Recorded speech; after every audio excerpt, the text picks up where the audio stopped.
Hey guys, tonight we're diving into a world without thermostats, without hot showers, without even proper socks.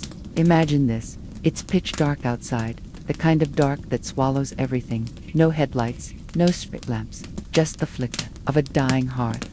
You're under a scratchy wool blanket, sharing space with siblings, maybe even the family. Go tanned. Your first alarm of the day is a rooster with boundary issues. You're tired, your back stiff from sleeping on packed earth and straw. But guess what? You're already late, so before you get comfortable, take a moment to like the video and subscribe, but only if you genuinely enjoy what I do here. And I'd love to know, where are you listening from, and what time is it right now?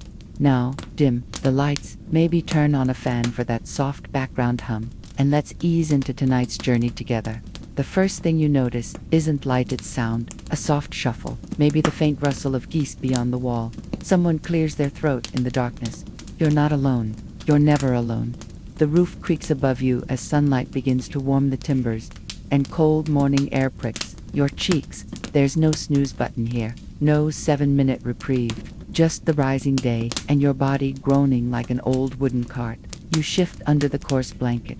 Straw pokes your shoulder through the linen sheet that's seen better centuries. Someone's foot is draped over your ankle. It might be your brother, or your cousin, or a visiting tinker who needed a place to crash. You stretch, scratch a flea bit, let's be honest. More than one end. Try to remember what you were dreaming about. Something wet, maybe wolves. You're groggy, of course. Who wouldn't be after spending the previous day hauling buckets, chopping turnips, and threshing grain with a tool that looked like a torture device? Your breath fogs slightly in the cold. It's not even winter yet, just a regular chill. Your bones protest as you sit up, pushing aside the woven mat that passes for bedding. You're in the only room of your home, more, maybe one of two, if your family's doing all right. The floor is packed to earth, the ceiling is low, and your head grazes a beam as you shift. You blink hard. It's dim, but you can make out the shapes of your family around you. A bundle of siblings huddled near the hearth, a parent stirring quietly, and somewhere in the gloom, the unmistakable cluck of a chicken that apparently had a rough night. The smell hits you next. It's not bad, per se, just strong. A pungent mix of sour mash, human breath, damp wool, and something faintly smoky. The hearth fire must have burned low in the night. If you were lucky, a parent or servant tossed on a log. If not, you'll have to coax it back with whatever fuel you've got. Wood's expensive, peat burns longer, but when all else fails, there's dried dung. Warmth, in medieval logic, trumped dignity. You rub your eyes and try to will your legs into movement. Your back reminds you you're 30, but in medieval terms, that's more like hitting 50. Arthritis, by apprenticeship. You've got a long list of things to do, starting with waking up properly. And here's the thing, sleep wasn't sacred. It was shared, broken, practical. If you got 4 solid hours before your neighbor's baby started crying, or someone stepped on your hand trying to find the bucket in the dark, you called that a good night. Beds, at least in the romantic sense, were for nobles. For you, a nest of rushes, maybe a raised wooden frame, if your uncle had carpentry skills, and always a Lois shared. Entire families bundled together under a single blanket. Sometimes strangers to travelers weren't offered guest rooms. They were offered a corner of the bed. And yes, that was normal. It was hospitality. It was warm. It was new. Nothing like dozing off to the scent of wet boots and a story about how the bridge collapsed 2 towns over. Historians still argue whether bed sharing built intimacy or bred resentment. Some say it forged bonds. Others claim it just made for a lot of awkward elbows and passive-aggressive snoring. Either way, nobody was alone. You reach for your clothes, which are exactly where you left them because you never took them off. Laundry was a full-day ordeal involving river rocks, lye, and long prayers to Saint Hannah, the washerwoman's patron saint. You wore your outfit for days, sometimes weeks, and changing it, that was for church, funerals, or if you somehow spilled stew on your breeches in a particularly impressive way. You pull on your tunic, coarse wool that itches in the exact same places every morning, underneath a rumpled linen shift. No underwear unless you're noble or neurotically clean. You lace up your boots, which are more whole than leather at this point, and shuffle over to the wash basin. There's no soap, just cold water, maybe with a few floating flecks of yesterday's grime. You splash your face. It shocks you awake. It always does. The dirt never really goes away, but the ritual counts for something. You grab a crust of yesterday's bread and scrape off a bit of mold. It's still edible mostly. You dip it in watered ale to soften it. Yes, ale. Everyone drinks it, kids too. Not because medieval parents were wild, but because water could kill you. Streams carried more diseases than a modern airport. So bear weak, but boiled was the safe choice. If you want hydration without hallucinations, you go for small fire with just enough buzz to make the day seem slightly less gray. You chew in silence, watching the fire spit and hiss as someone stirs it to life. The smoke curls upward and leaks out through a hole in the roof. Or not. Either way, your eyes water, but the warmth seeps in. Someone opens the wooden door, and the morning spills in. Pale light, a burst of cold air, and voices. Neighbors calling, animals bleating, footsteps crunching on frost. It's not a rush, it's just the rhythm. You haul the water. You feed the goats. You start again, because no matter how cold the night was, no matter how many feet were on your ankle, or how loudly Uncle Bart snored, you woke up. And now, you work. You shuffle toward the hearth, where the morning fire has finally caught. The warmth is meager, flickering against the stone with a faint hiss. Still, it's a comfort, like the first sip of weak ale, or the scratch of wool that's familiar enough to feel like home. Someone's already bent over a pot, stirring whatever counts as breakfast. Barley porridge, maybe, or leftover stew, reanimated from the night before. Either way, it's hot, and hot as everything on a morning like this. You sit on a stool that rocks slightly on the packed earth floor. Your knees crack as you lower yourself. The stool isn't yours, it's the family's. Like everything else, privacy is a foreign concept here. You can see every expression, smell every movement, hear every sigh. Even the chickens seem to listen in. Someone passes you a bowl, wooden hand-carved, stained from years of use. You grip it with both hands and let the steam fog your face. You eat in silence, not because no one's talking, but because your mouth is full, and you've learned not to waste even a lukewarm breakfast. Besides, the day ahead won't leave you time to savor anything. Your breath still clouds the air. It's late autumn now, that in-between season where the chill digs deep, but the real cold hasn't yet come down from the mountains. The wind has bite, but it doesn't draw blood. Not yet. Give it a few more weeks. Cold changes everything. It isn't just discomfort, it's danger, especially at night. The kind of cold that makes the inside of your nose sting and turns breath into ice on the blanket. You remember winters when water froze solid in the basin and someone had to break the ice with a stick before washing. You remember nights spent huddled together so tightly that you couldn't move your arms. You remember waking to find a chicken half frozen on the floor. To survive winter, you prepare in autumn. The chores are endless, but they all point to one goal: not dying of exposure. You help your family patch the roof with reeds and clay. You seal the gaps in the walls with straw and dung. You stack firewood, precious stuff, more valuable than coin if the snows get deep. You help slaughter the pig, and nothing is wasted, not a single part. The fat becomes tallow for candles. The skin is boiled down for gelatin. The meat is salted, smoked, or dried until it could outlast a siege. You help stuff extra straw under the bedding, making the nest a little thicker. You gather rushes for the floor and change them out once they've gone too soft and slimy. You help your mother stitch patches onto everyone's cloaks, or line the inside of boots with moss. Anything that keeps out the cold. Historians still argue whether peasants truly expected to make it through winter or simply hoped to survive with the least damage. Was it about resilience or resignation? Hard to say, but either way, the work never stopped. And, despite the cold, you didn't stay indoors. You couldn't. The animals needed tending, water needed fetching, tools needed mending. And your fields didn't care that your fingers were blue and your boots leaked. Even the village priest bundled in 3 layers of linen would nod grimly when he saw you out there, chopping wood with numb hands and cursing softly under your breath. Let's talk about those boots for a second. They're probably made of leather, with the soles stitched by someone local. There's no waterproofing, no insulation.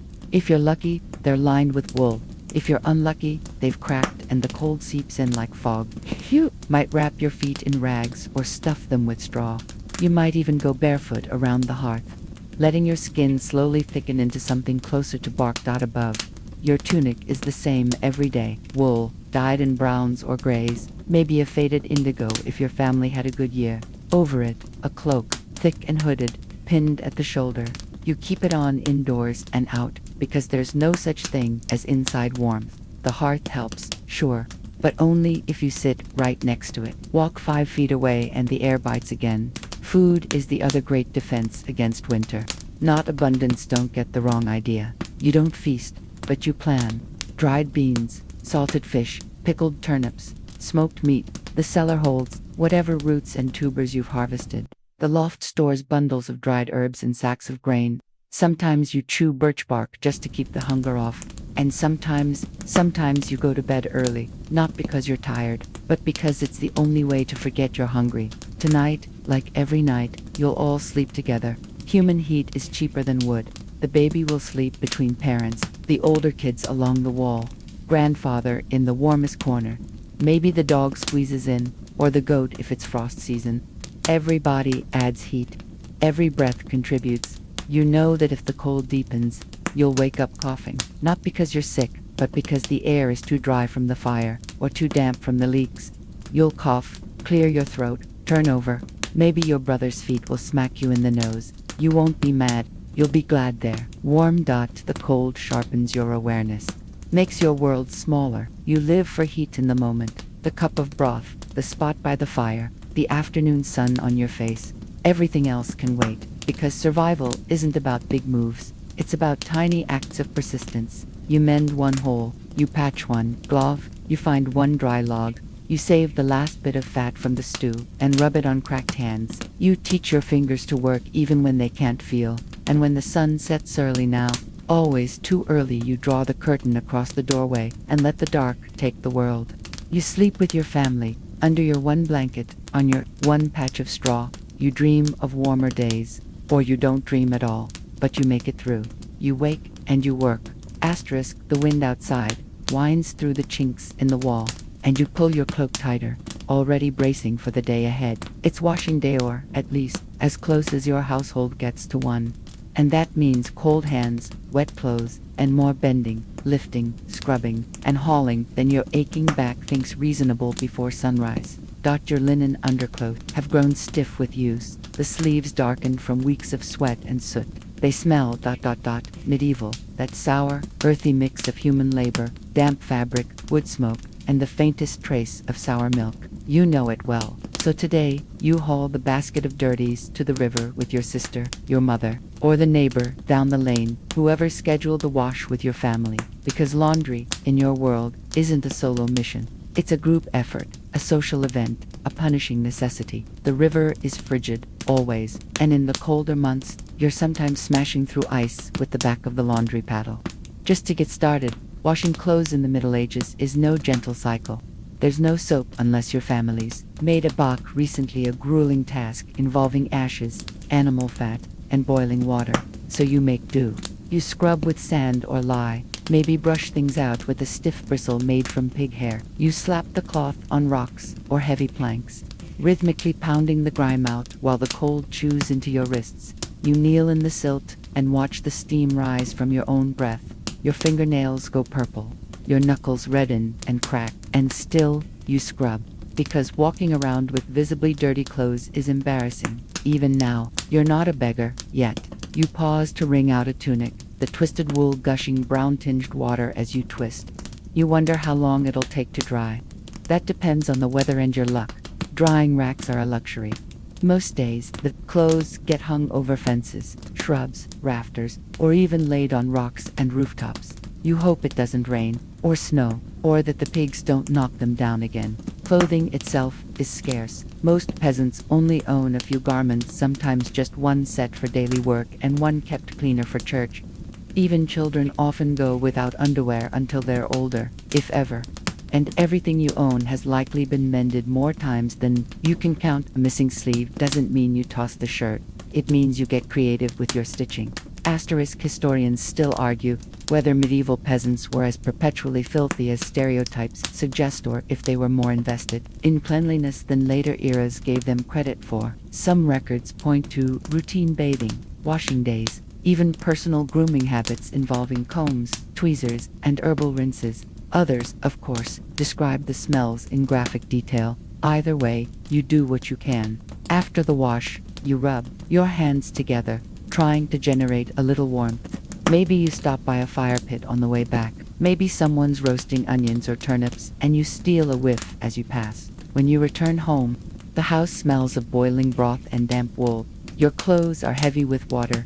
Your arms are tired, and you've only just started your chores. There's a pile of reeds to be woven into mats. The goat knocked over the feed again, and your younger sibling just stepped in something unholy that needs to be scraped off the threshold. So you do what anyone in your position would. You take a deep breath, roll your sleeves up, and get to it. Later, if you're lucky, you'll get to sit for a bit and do handwork, sewing, spinning, maybe even darning socks or patching up shoes. Your fingertips are already rough and calloused, so the tiny needle pricks don't even register anymore. You work with what you have. Your needle might be bone or bronze, your thread pulled from old garments, or twisted from plant fibers or animal sinew. Buttons haven't been invented yet, not the way you think of them. So you tie things with laces or loop fabric around simple wooden toggles. When something rips, you don't panic. You fix it. You always fix it. You glance at the window, a square of stretched linen, not glass. Light filters in as a dull glow. No direct sun, no dramatic shadows. Just a steady illumination that tells you time is passing, and you better not waste it. Not that you have the luxury of wasting anything. Not light, not firewood, not even rags. Every scrap of cloth, every piece of old clothing is saved. Old tunics become padding for boots. Ragged shifts turn into bandages or dishcloths. Even the strings from worn-out cloaks are unpicked and rewound into thread. Nothing dies in a medieval house. It just changes jobs. That by mid-afternoon, you might finally get a moment to pause. Maybe someone's brought news from the next village over. Maybe there's a traveler staying in the barn, and you've been told to bring them water or bread. Hospitality matters, even when you have little, especially when you have little. And who knows, that traveler might trade a story or a song for a meal, or share gossip about the Lord's manor, or news of strange omens in the sky. You listen while folding the still damp clothes, breathing in the smell of river water, ash, and wool. Your body aches, but your ears stay sharp. Later still, just before dusk, you'll help bring the clothes in cold and stiff from the air. You fold them roughly and set them near the hearth, hoping the lingering heat will finish the job. You rub your cracked hands with leftover grease from dinner, trying to stave off the worst the chapping. And when someone asks why you look so tired, you just laugh. You're not tired, you're alive, you're cleanish, and you made it through one more winter wet washing day. Evening settles like a slow exhale, and the house dims to a flickering gloom, lit only by fire and tallow. You've returned from the fields, or the river, or wherever the day's work has left you. Your limbs are heavy. Your tunic smells faintly of smoke and sheep. Your hands are stained and sore. But before you even consider sleep, there's one last duty that must be seen to. Dinner now. Let's temper your expectations. There's no table groaning with roasted meats, no braided bread, baskets or flagons of red wine. You don't ladle stew into a ceramic bowl and sit down with a polished spoon. You scrape what's left of yesterday's pottage, slow-boiled mush of beans, root vegetables, barley, and maybe a whisper of meat into a shared pot and coax it to a boil over the hearth. You don't eat alone. You rarely ever do. The whole household, siblings, cousins, in-laws, even an occasional neighbor gathers around the warmth of the fire. And if space is tight, you sit in turns or lean against walls. Some crouch on heels, others squat or settle onto low stools. No one's angling for the head of the table because, frankly, there probably isn't one. Dinner, such as it is scooped from the pot with rough wooden ladles and eaten from trenches hardened slabs of coarse bread, often reused until they're too soggy to salvage. You chew slowly, not because you're savoring but because the pottage is thick, hot, and full of lumps. Occasionally, you crunch down on something that might be a grain of grit or a tiny bone, and you just carry on. What's in your meal depends entirely on what's grown nearby and what's in season. Turnips, onions, cabbage, peas, if you're lucky, a strip of salted pork or a piece of eel snared from the stream. Meat is rare, saved for feast days, weddings, funerals, or when something drops dead inconveniently. You do what you can with herbs, with scraps, with creativity. Small beer is passed around, weak ale, barely strong enough to buzz, but just potent enough to make questionable river water safe to swallow. Children drink it too, along with thin milk or watered-down broth. You nurse your wooden cup and try not to think about how long it's been since it was properly scrubbed, or whether the dog licked it. Historians still argue whether the medieval diet was nutrient-rich or dangerously deficient. On paper, it looks better than some later periods, lots of fiber, seasonal vegetables, no processed sugars, but in practice, you're hungry a lot, and there's never enough of anything you truly crave. You reach for a hunk of coarse rye bread, crusty and dense. It's filling but dry, so you dip it in the broth, letting it soften before tearing it with your teeth. You wipe your mouth with your sleeve. Napkins, please. You're already wearing your towel. Occasionally, someone cracks a joke, or a story bubbles up. There's laughter, there's bickering. One of the toddlers throws a spoon, and the dog licks porridge off the floor. The old uncle mutters about how things were better before the last frost took the apple trees. Someone else swears they saw a fox in the yard again, and just like that, you're reminded. Food might be humble, but dinner is rich with voices, with warmth, with shared breath. You finish eating, set your cup down beside the hearth, and stretch your legs out toward the fading coals. The heat is patchy, your feet are warm, your back stays cold. That's just how it is. The dishes, if they can even be called that, are rinsed in a basin and wiped with the cleanest rag that isn't currently in use as a diaper. Utensils are scarce. Everyone knows which spoon is theirs, and woe to the soul who misplaces it. You glance at the single candle on the shelf. Its stubby light wavers in the draft. You won't be staying up long. Not because you're disciplined, but because there's no reason to fight the dark. It wins every night, anyway. You rise and pad across the uneven floor. It's packed earth, cool and dusty, with rushes scattered in patches for traction and odor control. The rushes crackle softly, underfoot, releasing faint smells of mint, sage, or lavender. Someone remembered to mix them in. More often, it smells faintly of chicken droppings and wet boots. You get used to it. You pull off your belt, unlace your tunic, and fold it beside the bed door. What passes for one? It's a shared sleeping mat of straw and rags, a slight rise off the ground, if you're lucky, and your blanket smells like every person who's ever used it before you. You don't wrinkle your nose, you just burrow in. The air inside is colder than you want it to be. If it's winter, your breath clouds above you in the dark. You shiver and instinctively scoot closer to the warm bulk of your brother, cousin, or whoever else is nestled in the communal heap tonight. There's no privacy, no bedtime routine, just a slow surrender to warmth and weariness. You feel a heel press against your shin. Someone mutters in their sleep. A dog shifts near the hearth, snuffling into a blanket. You exhale, and this, right here, this quiet, huddled moment in the dim is the most peace you'll get today. Still hungry, yes, still tired, always, but for now, the fire still glows, and your belly has something in it, and you made it through another day, asterisk. It's well past dark now, but night in the medieval world doesn't come with silence. As you lie there, pressed between bafties and scratchy wool, you hear it, the creak of beams as the house settles into cold, the soft grunt of a pig rolling in its straw corner, the faint scratch of mice in the thatch above. The wind pushes against the wattled walls, whistling through unseen gaps. Somewhere in the distance, a dog barks once and is answered. You shift on the straw pallet. A sharp bit of stalk pokes your shoulder, but you don't move. You're used to it. You've learned how to ignore a lot of things: itchy bites, crooked limbs, the constant press of other people. Because here's the truth. You never really sleep alone, not unless you're sick, or shunned, or dead. Tonight, you're tucked into a nest of siblings and cousins, the occasional elbow to the ribs, a familiar punctuation to the shared warmth. Your youngest brother's feet are under your thigh. Someone else's breath is hot on your neck. The smell of bodies and smoke lingers, mingling with wool grease and something vaguely sour-old milk, maybe. Could be the mash fermenting by the hearth.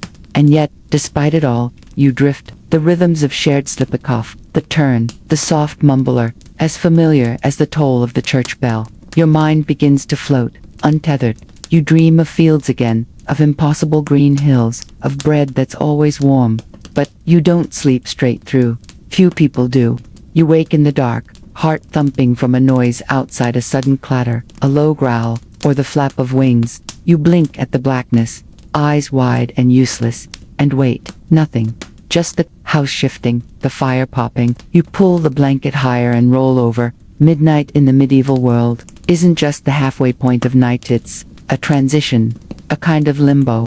Many believed it was when spirits walked and mischief brewed. The church had rules about it. Folklore warned against wandering. That's why the door is barred with a wooden beam tonight, and why a sprig of herbs hangs over the threshold. You don't take chances. Historians still argue whether this nighttime fear was cultural programming or genuine supernatural belief. But either way, people acted like it mattered, and so do you. Sometimes, if you're particularly unlucky, you're woken by cold, deep, bone-deep cold that settles in and refuses to leave. You huddle tighter. In winter, you may have even brought the animals inside: chickens, dogs, even a pig or two just for warmth. It's not cozy, it's strategy. Chickens don't freeze. You do. There's a ritual to the midnight stirrings.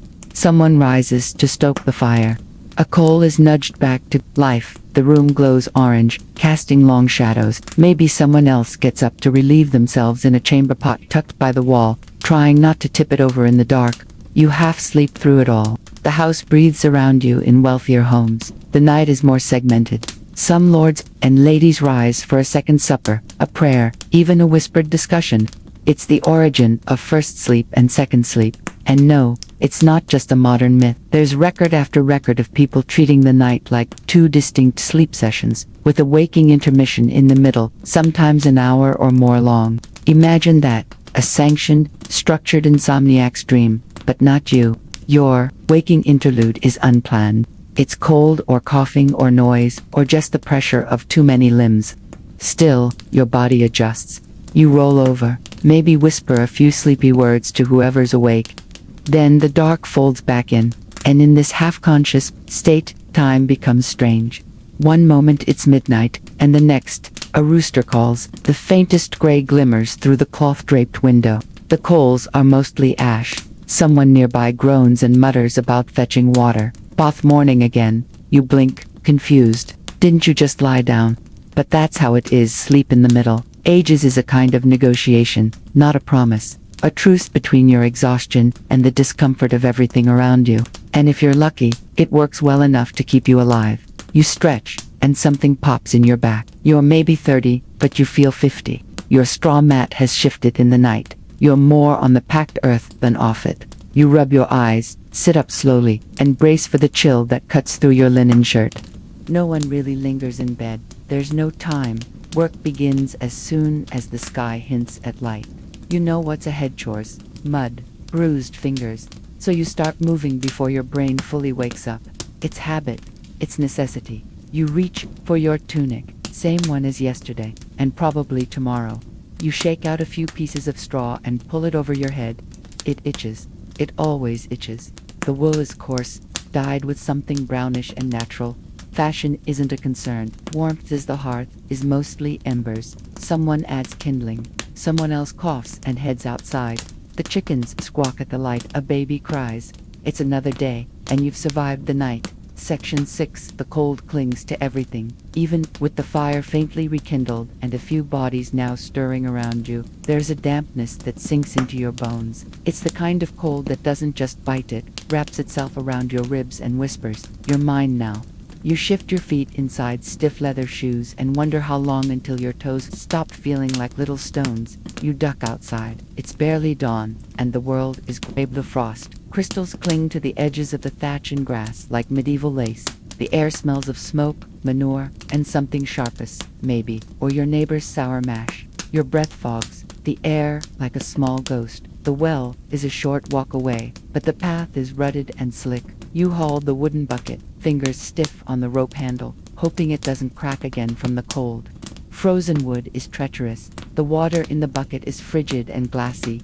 A thin crust of ice has formed at the top. You break it with a stick, then scoop out enough for the morning rinse. Back inside, your family takes turns at the basin. It's not a bath. It's not even truly clean, but it wakes you up, and it's better than nothing. You splash water on your face, and the shock makes your teeth clack.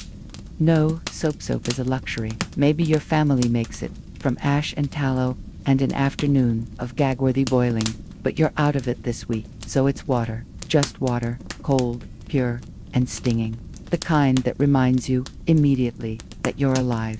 You wipe your face with a bit of rough cloth, then move on to food. Or what passes for it. A heel of rye bread, left from yesterday, maybe dipped in warm broth if there's any. If you're lucky, there's something bubbling at the hearth, some thin porridge made of barley, or leftover stew with turnips and bits of mystery meat. Everyone eats quickly. There's no sitting around a table. No one has time for that. You crouch or sit on a low stool, hunched around the warmth of the fire. Someone elbows you in the ribs. You elbow back. It's the morning ballet, cramped and crowded. And through it all, there's conversation. Nothing deep, just murmured jokes, light insults, questions about the weather, and always, always, gossip. Someone's pig went missing. Someone saw a monk walking too close to the widow's house. Someone says there's frost inside the church. This week, right on the altar, scandalous. Historians still argue whether this kind of idle talk was a key part of peasant bonding, or just noise to survive the silence. But to you, it's life. Its texture, and maybe a bit of mental heat. Once fed and faintly clean, you layer on whatever extra warmth you have. A heavier cloak, if you're lucky. A patched-up hood, mittens made from scrap wool, if you haven't sold them, or borrowed from someone whose hands are warmer than yours. And now comes the real business of surviving cold. Moving, because the worst thing you can do is stand still. You head out with the others, some to chop wood, some to feed the animals, some to fix fences, or tend firewood piles, or repair tools. Everyone has a task. No one stands idle in winter. That's a fast track to frostbite, or worse. You trudge through the cold like a slow-moving caravan of tasks and breath clouds. The ground is slick with rime. Every step crunches. Tools feel heavier because your fingers aren't working right. The axe is particularly cruel. It's metal, icy, and unyielding. You wrap your hands in fabric, but the cold seeps through like a curse. Still, there's something comforting about the rhythm. Chop, drag, pile, chop, drag, pile. Your body warms from movement. Your breath slows. You start to sweat a little, and for a brief moment, you're almost comfortable. Almost. Lunch is eaten standing up, maybe another hunk of bread, or something scooped out of a cloth wrapping. No utensils, just hands. The food is cold by now, but it fills your belly, and that's all that matters. You crouch near the fire after letting your limbs thaw, if only briefly. Some neighbors stop by to trade a few goods, maybe a skein of yarn for a bit of lard, or some firewood for eggs. Everything is barter. Coins are rare and precious. You nod your greetings, exchange your bits, and move on. The sun never really breaks through today. It hangs pale and uncertain behind a veil of winter mist. Around mid-afternoon, the air starts to bite harder. The shadows grow longer, darker. You feel the shift in your bones. It's time to wrap up, head back, beat the dock. Because that's the other danger of winter. Short days. If you're not home before the light fails, you risk more than stubbed toes. You risk getting lost, or slipping on ice, or meeting someone that prefers the cold and dark. So you hurry. Tools are packed away. Animals secured. The house looms ahead, warm in comparison. You duck inside and shake off the cold. Your cloak is stiff. Your fingers numb again. The hearth is glowing stronger now. Someone's been feeding it. There's a pot hanging above its stew again. You help stir, taste, adjust the salt. You settle down, sighing. The heat creeps back in. And you survived another cold day. Night falls early in winter. You barely finish your stew before the sky begins its slow collapse into blackness. The hearth crackles, casting warm amber light across the dirt floor. Shadows dance along the Watalundo walls, elongated, flickering, sometimes making strange shapes that catch the corner of your eye. Someone mutters a prayer. Someone else farts. It's communal living at its most intimate. You clean your bowl with a bit of stale bread and pop it in your mouth. Waste nothing, that's the rule. And you follow it because you've seen what waste looks like. A child scraping flour from a rafter beam. A dog gnawing on a hoof left out too long. Now comes the evening ritual. Not one of silence or solitude, but of layering. You wrap yourself in anything you can find. Your outer cloak, an extra bit of linen, that scratchy wool cap you swore you'd never wear again. Anything to beat the night chill. The fire will burn for a while longer, but it won't last till morning. It never does. Wood is precious, and it burns fast. You all pretend not to notice when someone saves a larger log to toss in later. Code 4. I'm waking early and claiming that heat. The pigs are already snoring softly in their corner. Yes, pigs. They're inside the house. Not because it's cozy, but because they're warm. And if they freeze outside, you'll lose more than bacon. You'll lose income, maybe survival. Chickens roost up high, if you're lucky enough to have a beam for them. A goat might huff once in a while. This is your life. A barn, a bed, and a home all in one. You help settle the little ones into the sleeping nest. It's not really a bed, more of a padded depression in the floor, lined with straw and rushes, covered in rough wool blankets. If you're lucky, there's a thin mattress, stuffed with heather or hay. You fluff it half-heartedly, pulling out a sharp stalk or two. It's no feather bed, but it's better than bare earth. Everyone sleeps together. There's no MySpace or your corner. There's just a pile of people and warmth. You wedge yourself in, hoping for a good spot close to the fire, but not too close, far from the door. You pull the blanket up to your chin and try not to think about the flea you just felt crawl across your cheek. That sleep comes in layers. First, there's that early fog drifting in and out while others settle. You hear someone whispering a prayer. Someone else coughs. A child whimpers in their sleep. Someone rolls over and their elbow lands on your neck. It's a process, and yet, despite the cramped conditions, the cold, the smell, sleep arrives. Eventually, historians still argue whether people in the medieval period slept in segmented cycles, 2 blocks of sleep, broken by a period of wakefulness in the middle of the night, or whether that's just the quirk of certain written accounts. But you know this much. Once you're warm, once your muscles stop twitching, once you've found the exact patch of straw that doesn't stab your hip, you're out, until you're not. Because of course, someone always wakes up. Maybe it's the pigs shifting. Maybe it's a snore so loud it rattles the beams. Maybe it's the cold creeping in. Despite the fire's last embers still glowing like dull rubies, you wake in that halfware state, your breath puffing gently upward.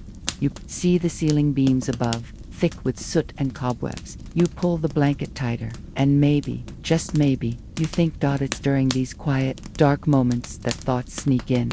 You wonder about your cousin in the next village, who hasn't visited since harvest.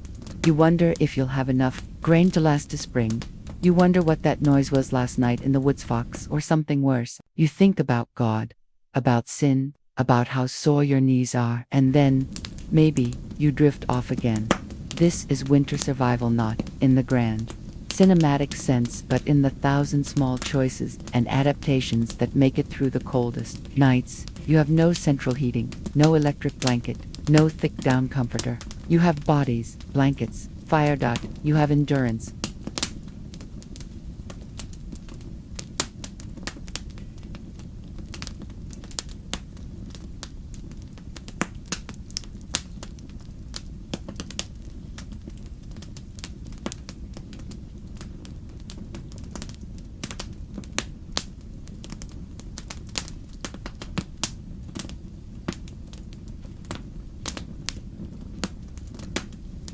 There's comfort, too, in routine. You know how to stack the wood to burn longest.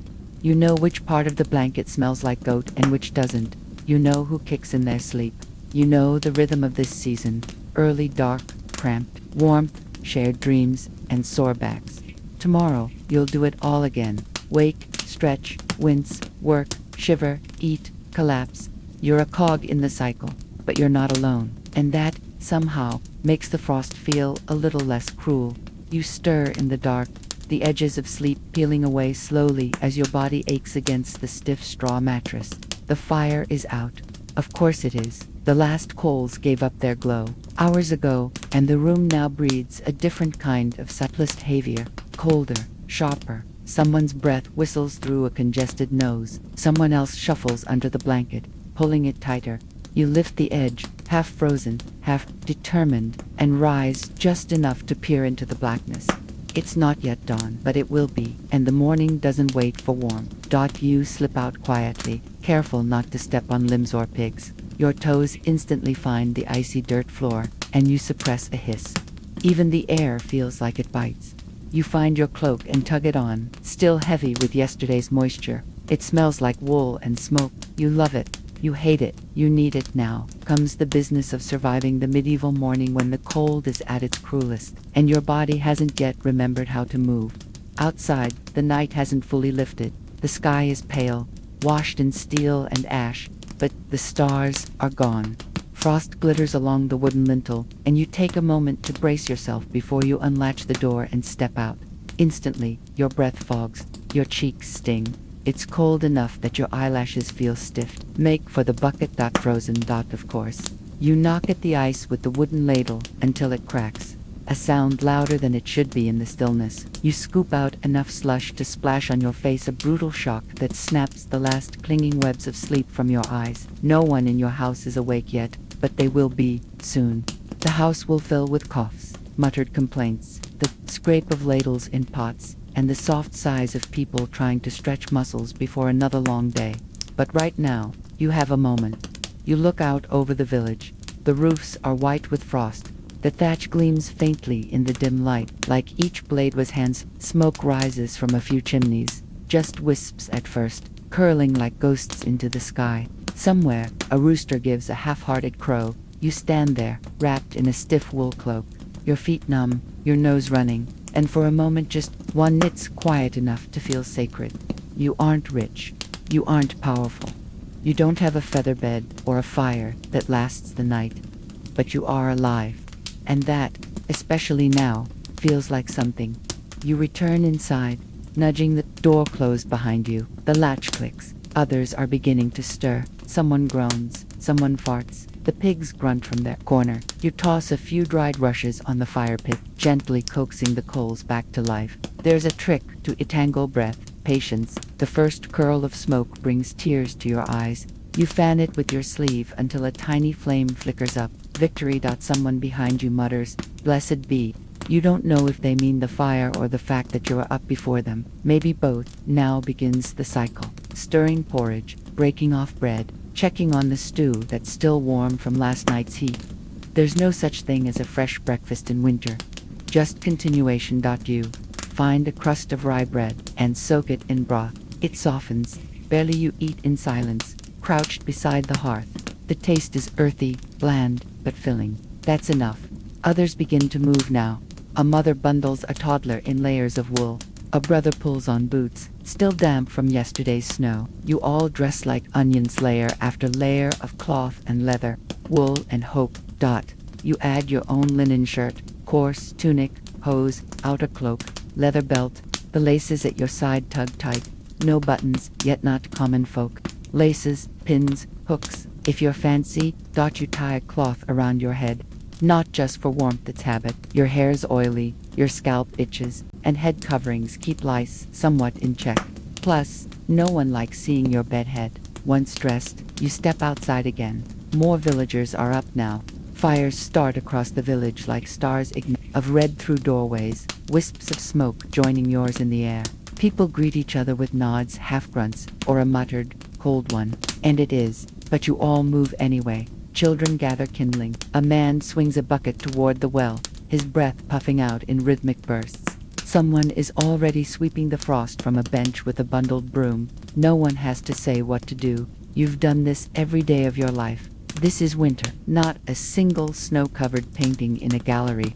Not a charming sleigh ride, but a slow battle against numb fingers, aching joints, and a hunger that never fully fades. Still, somehow, there's a rhythm. Historians still argue whether medieval peasants truly suffered more in winter, or whether their seasonal routines were simply better adapted to the chill. Some believe people hibernated more, worked less. Others argued the work just changed shape from harvesting fields to mending tools, spinning wool, repairing thatch. But you don't debate, you do. Today, your job might be chopping wood, mending a fence, or digging trenches to redirect melt. Winter doesn't stop labor, it just shifts it indoors, closer to home, where breath still fogs and fingertips still burn. The sun finally crests the treetops, pale and weak, but enough. Light spills across the frost and catches the thatch in gold. Someone laughs, someone sneezes. Another day begins, and you're here for it. Your boots crunch over frozen dirt as you head toward the edge of the village. breath pluming in front of you with every step. There's a simple kind of beauty in how everything sparkles, the frost catching, in ruts of cart tracks, on crooked fence posts, in the soft fur of the dog trotting beside you, tail up and proud. You're out to fetch firewood. Again, that it doesn't matter that you did it yesterday. The fire eats through logs like a hungry child, and if you let it go out, the cold will claim everything: your fingers, your sleep, your sourdough starter. Okay, maybe not the last one, but still, best not to risk it. You pass a neighbor hunched beside a stack of chopped wood, his breath steaming as he sharpens his hatchet on a river stone. He gives you a nod, doesn't stop working, neither do you. The woods are close just beyond the field, past the hedgerow rimed with frost. Trees stand like silent monks, bare and bone-thin, and everything out here creaks. Branches, boots, your knees. You gather fallen limbs, cradling them in your arms. It's easier than chopping, and you're careful not to stray too far. Foxes aren't the only things in the woods. Boars still roam, even now, and there are whispers, old stories of spirits in the thickets, of children who wandered too deep and never came out again. You've never seen anything yourself, but still, you glance over your shoulder now and then. Your fingers go stiff, your nose drips, and the cold finds the seam between your sleeve and glove. You grit your teeth and keep gathering. Once the bundle is full, you trudge back, feeling like a beast of burden. The path is muddy in places where frost has already begun to melt, leaving little pits of slush. You nearly slip, catch yourself, and mutter something very unholy under your breath. Good thing the priest isn't around. Back at the house, you stack the wood beside the hearth. Someone claps you on the shoulder. Good haul, you grunt. Your hands burn as the blood returns. You shake them out like a dog flinging water, and someone laughs. Then, it's time for another daily trial. Laundry. Now, here's where the glamour really kicks in. You haul a basket to the streamiest in the freezing cold and set about rinsing clothes that haven't seen soap in weeks. The icy water numbs your arms to the elbow, and every slap of fabric against stone is a small revenge against your own body. The stream bubbles along, unbothered by your suffering. Little flecks of ice cling to the edges, and your breath rises like a dragon's. Laundry in winter is a cruel joke. You wash, wring, and then hang the clothes to freeze dry on a line strung between trees. They turn stiff as boards, fluttering like flags of surrender. Still, they smell cleaner, and you'll take that. While you work, others pass by. A boy with a wooden yoke and twin buckets bouncing from his shoulders. An older woman carrying a lidded basket, bread probably, or herbs wrapped in cloths. Everyone has a task. No one walks empty-handed. That's a rule of survival. You head back with the frozen laundry tucked under one arm. Still a little wet. You'll hang it by the fire later. Let the warmth finish what the cold started. Inside, the hearth crackles softly now, and someone's heating broth. The smell is strong turnips and something slightly sour but warm. Comfort is relative. You set the clothes near the fire. Hang a few over the frame your uncle made last spring. One sleeve immediately begins to steam. Another falls and lands directly on the hot stones. You snatch it up before it chars, and someone makes a joke about you cooking your trousers. The day inches along. Tasks bleed into one another. A neighbor stops by to barter for wool, offering a small wheel of hard cheese in return. You agree? Cheese is life. You would trade your last spoon for a good wheel.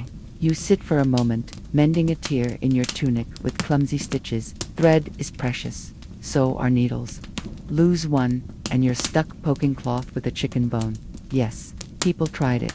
No, it didn't go well. The room smells like smoke, old onions, and damp wool. But it's warm, and that's enough to make you sigh, shoulders lowering just a bit. Then comes the chore everyone dreads, cleaning the hearth. Ashes.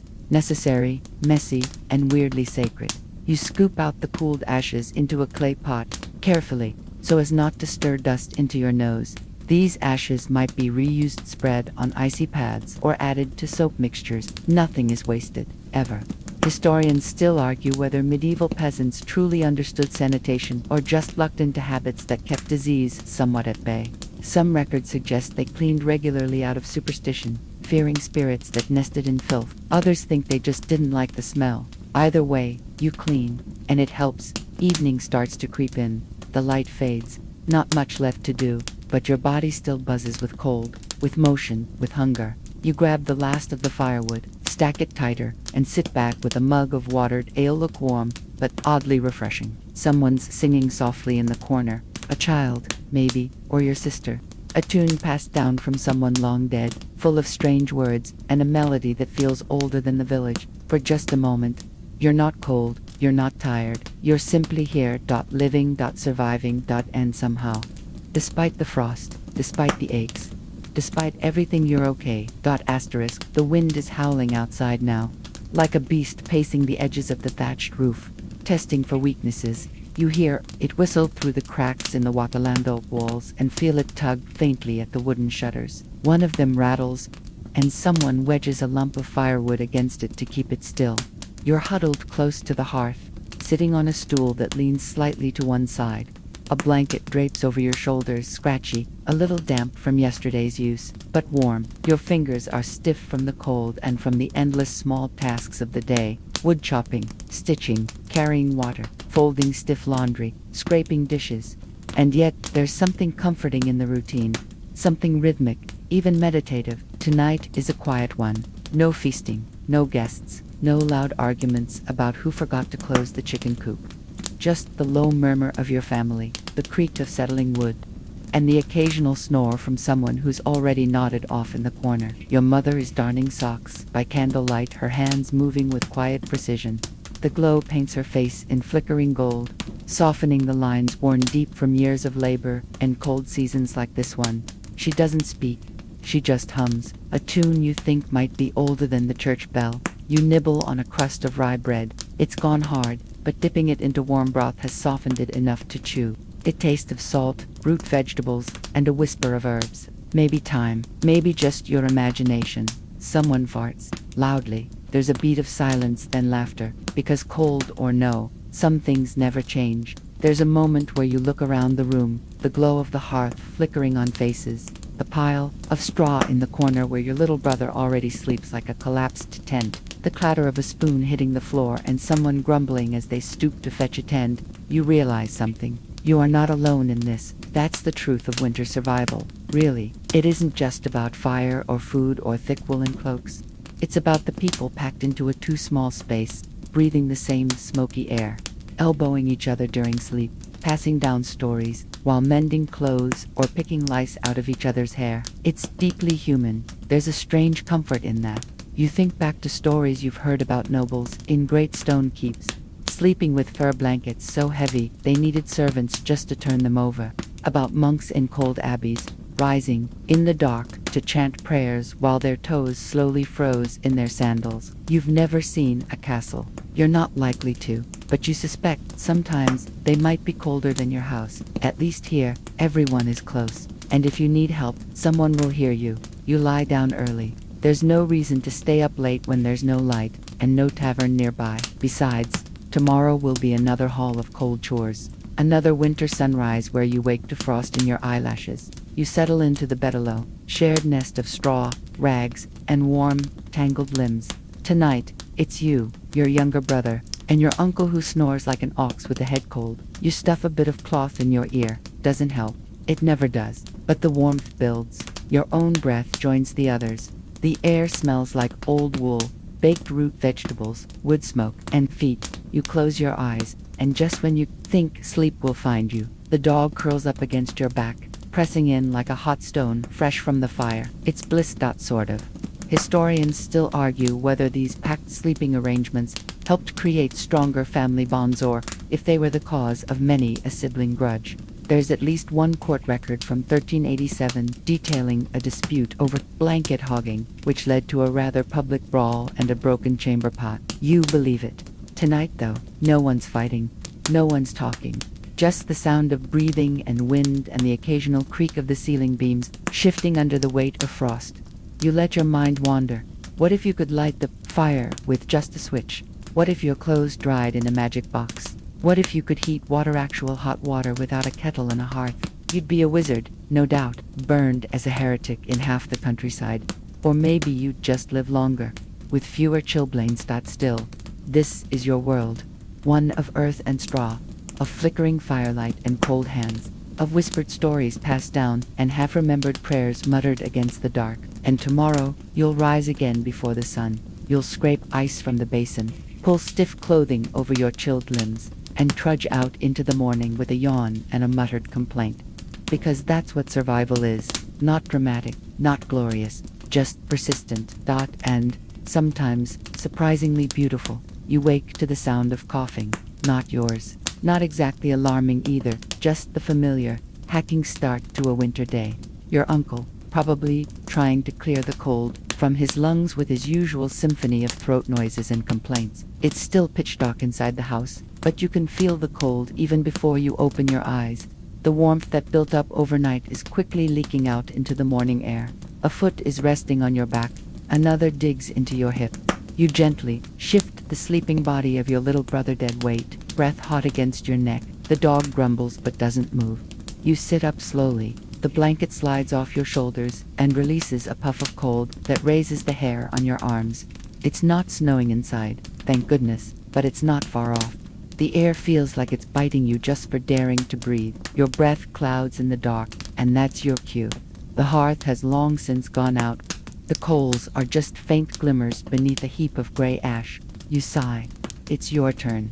You tiptoe over snoring bodies to the hearth, kneel on stiff knees, and begin poking at the ash. With luck, there's still some life left. You blow on it gently. Your breath feels like it might freeze before it reaches the embers. Nothing. Fine. You grab the flint and steel, muttering softly as your fingers struggle to grip the cold metal. Your hands are not quite awake, but you are, fully, miserably, awake. Sparks fly. You coax them onto a twist of dried rushes. One catches, flares, then dies. Again and again. The dogs started licking itself loudly in the background. It's not helping your focus. Finally, you catch the fire. The rush glows red, then orange, then flames up just enough to light the slivers of dry wood you've arranged like a tiny bonfire. It smells like smoke, dust, and hope. The fire grows, slowly, and with it, the day people start to stir behind you.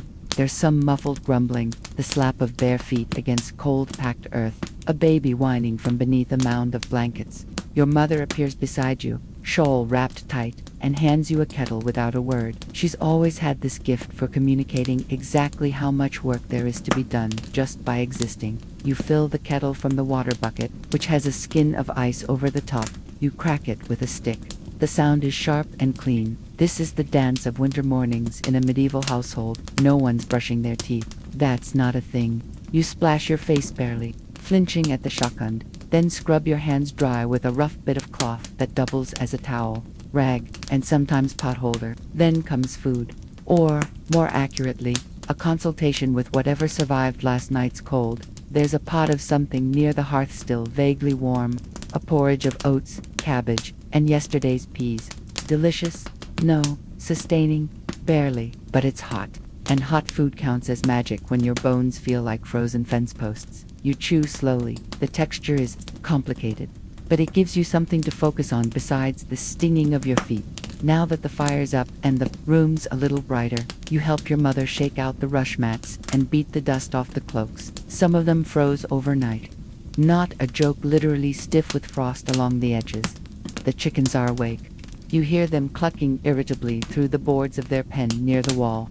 If you don't let them out soon, they'll start a protest. You pull on your boots' wooden soles, leather tops, and step outside. It's still dawn, barely, but the frost has painted the yard in shimmering silver. Your breath pours out in clouds. The world feels hushed, as if even the trees are still trying to stay under the covers.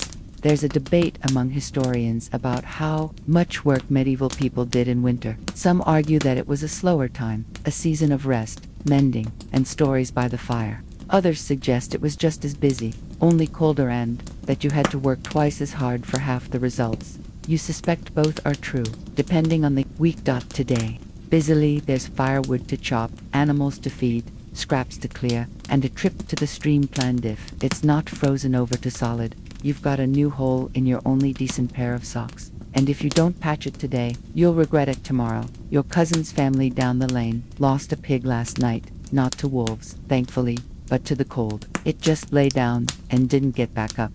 That's one less salted ham this winter, and probably a few fewer meals. The news spreads like frost over a window pane, fast, silent, and sharp. You return inside. fingers stinging, and rejoin the morning rush. The house is alive now. Everyone talking, moving, dressing, scratching. Someone's complaining about last night's bedfellow stealing all the blankets.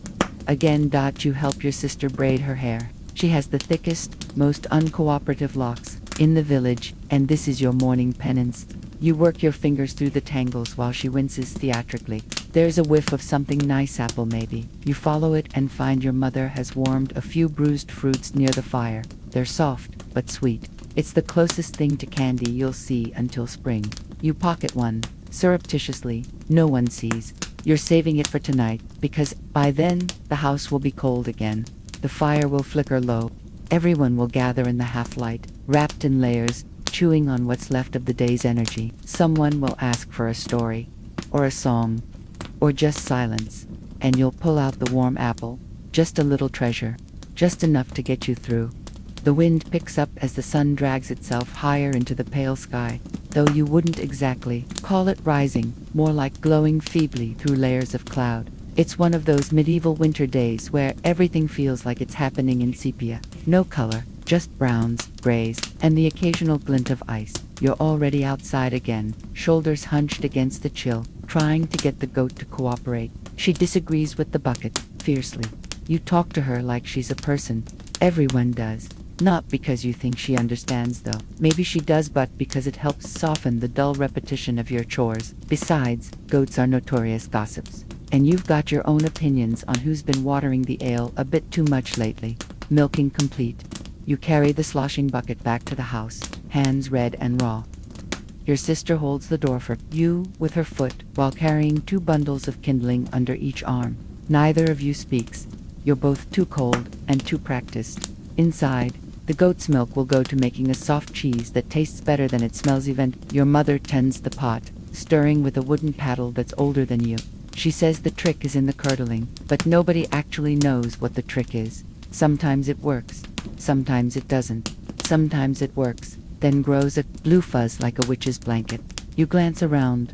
The light is stronger now, filtering through the oiled parchment window like weak tea. You start to notice things. A cracked bowl, a crooked shelf, the same clump of cobweb that's been winning the battle for the ceiling corner since late summer. And then you hear the rhythmic creak of the spinning wheel. Your aunt is at it, again, wrapped in her patchwork shawl, eyes squinted, pulling thread from a lump of raw wool. She's been spinning since dawn. She'll be spinning after dusk. It's her version of peace, though she'd never say it aloud. Every household has a spinner, someone who weaves quiet into thread. Cloth is survival. And in winter, everything depends on layers. Wool cloaks, wool hose, wool mitts, even the scratchy undershirts that never quite dry out once damp. Historians sometimes argue whether medieval people truly layered up the way we imagine. Some say yes, absolutely, especially among peasants, who had to make do with what they had. Others argue that most just wore their one best tunic and hoped for the best. Either way, you know this much. If you find a spare scrap of wool, you wrap it around your feet and count yourself blessed. Back outside, you cross paths with the neighbor boy, who's dragging a sled full of frozen dung across the road. His nose is running. His ears are red. He gives you a look that says, "Yup, this is my life." You nod. No words needed. He trudges on. The sled, fire fuel, dried manure burns hot, and it's free. Not pleasant, sure, but the scent of burning dung means your toes will still be on speaking terms with the rest of your body by bedtime. Around mid-morning, a group of older children passes your door carrying bundles of straw. They're heading toward the chapel to help spread fresh bedding for the poor travelers sheltering their puts. It's both a chore and a kind of offering. Warmth is a sacred thing in winter, and giving it to others, even in bundles of straw, earns you quiet respect. One of the children slips on a patch of ice and lets out a stream of creative curses. His older sister smacks the back of his head. He apologizes, only slightly repentant. You decide to go check on the drying herbs stored in the loft. Climbing the ladder stirs an ache in your knees. Or maybe it's the cold in your bones pretending to be old age. Up top, the bundles hang like sleeping bat sage, yarrow, rosemary, and a few weeds that your grandmother insists have medicinal properties. She says they help with everything from colds to ghosts. You believe the cold part. You pluck a bit of thyme to chew. It tastes like dust and bravery. Back on the ground, You stoke the fire again and help your brother grind some dried grain with the cornstone. It's a slow, rhythmic job. One of you turns the heavy upper stone, the other feeds the grain. Eventually, the meal that emerges will become bread or something bread adjacent. Today's batch might be mixed with peas, onion scraps, and a pinch of salt if you're lucky. Some families add ground acorns to stretch their flour, but too many and the bread turns bitter, a known trick, but one you only use when the stores run low. Everyone remembers last year's acorn loaf incident. No one wants a repeat. A knock on the door pulls you from your grinding trance. A traveler, cloaked and hoarfrosted, stands hunched at the threshold. Without a word, your father gestures him in, and just like that, the house gets smaller. He's quiet, grateful, hands a bit too thin for a man his age. He settles near the hearth and accepts the offered broth. Bed space will need to be shuffled tonight, again, but no one complains. Sharing is the law of winter. Historians still argue whether this medieval openness to strangers was necessity or kindness. Probably both. But when a man is near frozen at your door, there's only one real answer. You sit beside the fire again. The traveler coughs into a cloth. Your father hands him a scrap of the soft cheese. No one says anything profound, just nods. The light fades a little. The cold thickens. You'll start the evening chores soon, mending, sweeping, feeding animals, once more. But for now, you press your hands toward the heat, feel your face thaw, and exhale, slowly. It's still morning, technically, but winter days don't bother with strict schedules. They flow in cycles of fire, food, and frost. You survive them minute by minute, warm spell by warm spell, and in this moment, you are warm. By midday, though, it hardly feels any brighter. You find yourself outside again, hunched over a small patch of frozen earth with a dull spade. Not farming, not exactly. Nothing grows now. But the ground needs breaking for tomorrow's compost heap, and your father says the frost won't last much longer. It's a hopeful lie, but one you choose to believe because it keeps your hands moving. There's something oddly comforting about how predictable it all is. The work, the rhythm. You know which muscle will ache before it does, which joint will catch when you twist. You know the order of chores without ever writing a list. It's all stored in your bones now. Winter does that. Nearby, your younger brother chases a chicken with a small basket in hand. The hen is uncooperative and loud. She escapes 3 times before he manages to snag her by the legs. Victory is short-lived, though he trips and faceplants in the dirt. You stifle a laugh and help him up, brushing straw from his cap. His pride is bruised worse than his knees. You hand him a crust of bread in peace offering. You head toward the woodpile, gathering an armful for the evening fire. The logs are damp, the bark flecked with lichen. They'll hiss and spit when they burn. Doesn't matter. Any fire is better than none. As you stack them beside the hearth, your mother starts humming an old tune, something wordless, ancient, passed down from women who once lived in huts, now long buried under moss and memory. The baby cries. Your cousin rocks him gently by the fire, the motion slow and automatic. She's only 14, but she has that calm, tired look that comes from waking up at midnight, again and again, to soothe someone else's problems. In the back corner, your grandfather sleeps in a chair that used to be part of a cart. His mouth is slightly open. He wheezes through a nose broken decades ago, probably in a brawl over a pig. You're not sure if he's dreaming or just conserving energy, but either way, nobody disturbs him. He's earned the right to ignore the cold in his own way. The traveler is still here, sipping watered ale and talking in a low voice with your uncle. They're swapping stories, not gossip, actual stories, about wolves sighted near the old mill, about a bridge that collapsed last autumn, about the monastery where a monk supposedly burst into flame while copying a cursed text. That one gets skeptical looks, but nobody outright dismisses it. You've heard weirder. You bring them both a bit of leftover turnip mash and a heel of bread. They nod, thanks, without pausing their conversation. You linger a moment just to listen. It's how you learn the world beyond your own plot of frozen mud. Historians still argue whether peasant families had leisure time, whether they laughed, told tales, had fun. The stereotype says life was nothing but drudgery. But stories like these, passed down in half-whispers by the hearth, are proof that even when life was short and hard, people made time for something more than survival. You duck outside again. This time to help your sister patch a hole in the thatch roof with bundled reeds. She's halfway up the rickety ladder, muttering about the draft above the sleeping area. You hand her the reeds, then brace the ladder as she works. You both know it's a temporary fix. Everything is really. The wind slices through your tunic. You shiver and tuck your chin deeper into your collar. That's when you see the sky starting to change again. Not darker exactly, just heavier. Thicker clouds moving in. Snow, maybe. You step back inside just as the first flurries start to fall, drifting past the narrow window slits. Someone shuts the door. The room darkens a little, but it also feels warmer, like the whole house collectively exhales. You grab the flint and steel and help relight the fire, coaxing it to life with dry straw and patient breathing. Sparks catch, flames flicker, and within minutes, the hearth crackles again, casting long shadows and gold glows on the walls. Your mother ladles out mostly beans, cabbage, and a few scraps of salted meat. She's not measuring, just trusting the feel of the ladle and the number of mouths in the room. You each get a small bowl, not enough to fill, but enough to stop the ache in your stomach from becoming too sharp. The traveler lifts his spoon in thanks before eating. You nod back. It's all the conversation you need.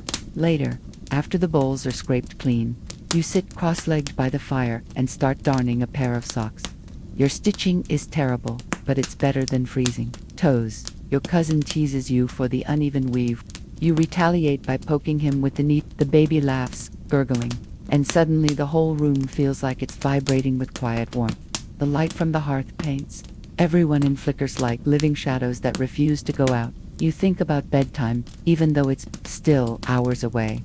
You know the drill. You'll all huddle under blankets, cloaks, furs, and whatever else you can find. Someone's feet will be icy. Someone will snore. Someone will whisper one last story.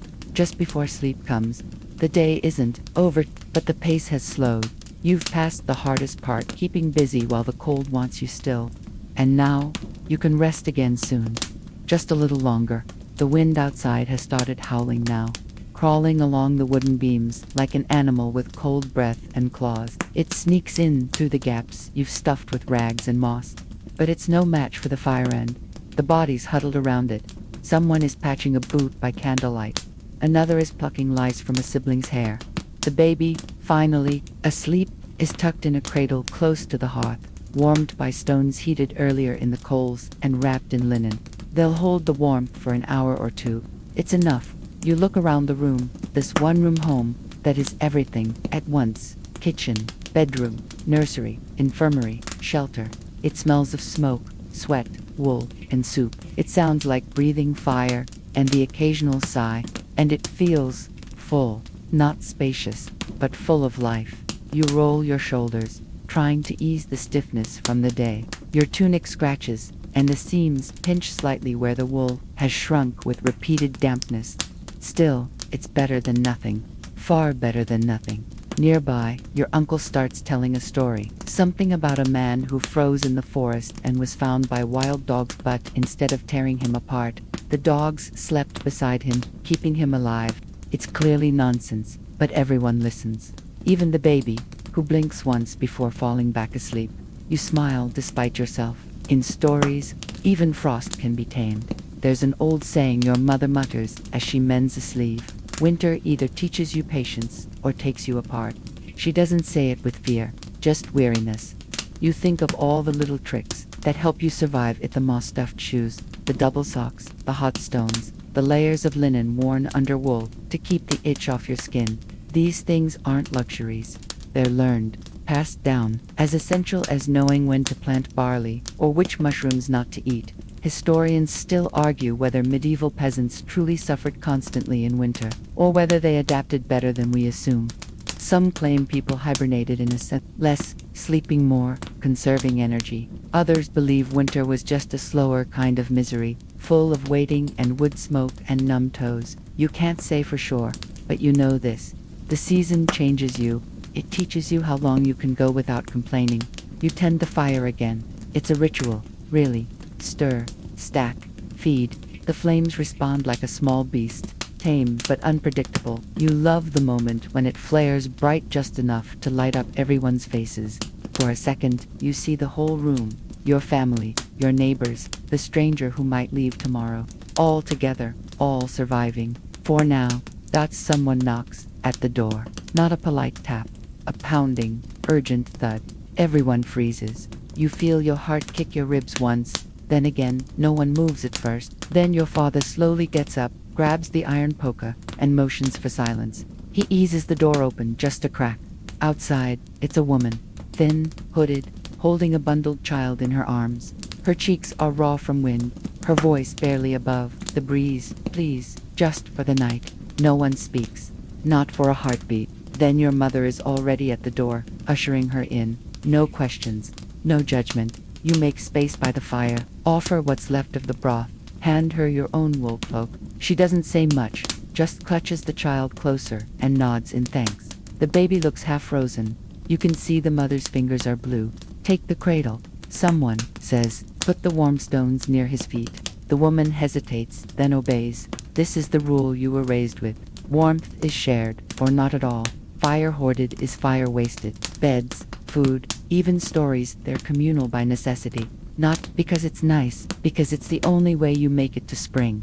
As the room quiets again, the traveler begins to hum an unfamiliar song, something mournful and slow. The tune snakes its way through the smoky air like a ghost. You don't know the words, but you feel them settle behind your ribs. You lean back against the wall, fingers laced over your stomach, and close your eyes for a moment. Not sleeping yet, just sinking. A rat scuttles across the rafters. Someone coughs. Someone laughs. The baby in the cradle sighs in his sleep. And through it all, the cold presses at the walls like a beast too large to come inside. For now, you think about the morning, the chores, the frozen bucket, the crust of bread, the ache that never really leaves your shoulders. But those things feel distant, like a dream you've already half forgotten. What you feel now is the heat of the fire on your toes, the scratch of your sister's blanket against your arm, the weight of exhaustion pulling your limbs down, down, down. And somewhere in the quiet, that old refrain rises again in your mind. You probably won't survive this. But it no longer sounds cruel, just honest. You probably won't survive this. Not forever, not every winter, but tonight, you will, and tomorrow, you'll work again. You don't remember falling asleep. You just know that at some point, the fire died down to coals, the room became still, and the world outside your eyes blurred into blackness. Someone shifts beside you, and a knee jabs into your ribs. You grunt, half asleep, and adjust your position. The woven mat beneath you feels thinner than ever. Your shoulder digs into the packed earth floor. You're both cold and hot sweaty, where you've been tucked in with others. Chilled where your back is exposed to the air. But you don't complain. Not because you're noble or patient, but because there's no one to complain to. Everyone's in the same condition. In the deepest hours of the night, you stir again. Your mouth is dry, your back aches, and your dreams have become strange and jumbled, full of livestock in church robes and your mother baking bread out of snow. You roll to your other side and mutter something that doesn't make sense. A chicken clucks sleepily from its perch in the corner. This is your midnight. There's no clock to tell you the time. Of course, no glowing digits on a bedside table. You know it's late because the coals are mostly black. The air is the coldest it's been all night, and outside the window, the sky is darker than ink. Even the dogs aren't barking anymore. Someone rises from the straw pile, padding quietly across the floor, maybe a chamber pot trip, maybe tending to a child. You hear the rustle of cloth, the faint sound of breathing, and a hand blindly groping for the door latch. The outside wind howls in like an angry ghost the moment it's opened. Then it's shut again, the cold chased away once more, and slowly, you drift back down. Some scholars argue that medieval people didn't sleep in one solid block, like we do now. Instead, they might have had first sleep and second sleep, a wakeful period in between, used for talking, praying, stoking the fire, or even sneaking off to meet someone in secret. Whether or not that's true for everyone, it certainly explains why you don't feel alarmed at waking in the middle of the night. It just feels normal. Eventually, the cold wakes you for good. Not entirely, but enough to make you curl tighter, dragging the corner of a blanket over your ears. Your feet are numb. Someone's breath steams in front of your face. A few beds over, someone has started snoring like a rusted bellows. You consider throwing something at them, but decide against it. There's a weird comfort in it, the snore says. They're alive, still here, still making it through the dark, just like you. When dawn finally touches the cloth-covered window, it arrives like a whisper. Not a burst of sunlight, but a slow lightening of the gray. The rooster outside crows once, then, a moment later, again, as if reminding you it wasn't a mistake. You hear someone yawn, another coughs, and then the real rustling begins. Blankets shift, bodies stretch, feet hit the floor with reluctant thuds. It's like a wave, this return to wakefulness. You ride it, groaning, joints stiff. Your tunic smells like smoke and skin and sleep, but it's warm, and it's yours. The baby starts crying. Someone drops a ladle. A chicken clucks indignantly after being stepped on. Morning has officially begun. You trudge toward the basin. The water's icy, your breath fogs the air, and your reflection in the tin dish is not particularly comforting. But you splash your face anyway, rubbing sleep from your eyes. You feel slightly more human now. Slightly. Someone passes you a scrap of rye bread. It's hard, and you chew slowly, softening it with a bit of broth. Another day's first meal, meager, but dependable. You pull on your outer cloak, then grab the bucket. It's your turn to fetch water. As you step outside, the frost crunches underfoot. The village is already alive, neighbors at their doors, fires being rekindled, geese honking in the distance. The sky is clear, crisp, and pale. You inhale, and your lungs sting in that strangely refreshing way cold air has. It's hard not to notice how beautiful it all is in its own harsh way. People nod to you as you pass, offering sleepy greetings. A few are already working, patching thatched roofs or shoveling muck from stalls. You reach the well, and your fingers burn as they grip the rope. That this too is winter, and it will pass. You think back over the long night, its aches, its comfort, its rituals, all the small choices that let your family see another morning. A fire tended, a bed shared, a song hummed by a stranger. None of it heroic, all of it necessary. That's what survival looks like here. Quiet, shared, repeated. The rope creaks, the bucket sinks, and your breath clouds the air. You pull, slowly, steadily. It's heavy, everything is, but you don't let go. Because in this world, letting go is the only thing that truly beats you.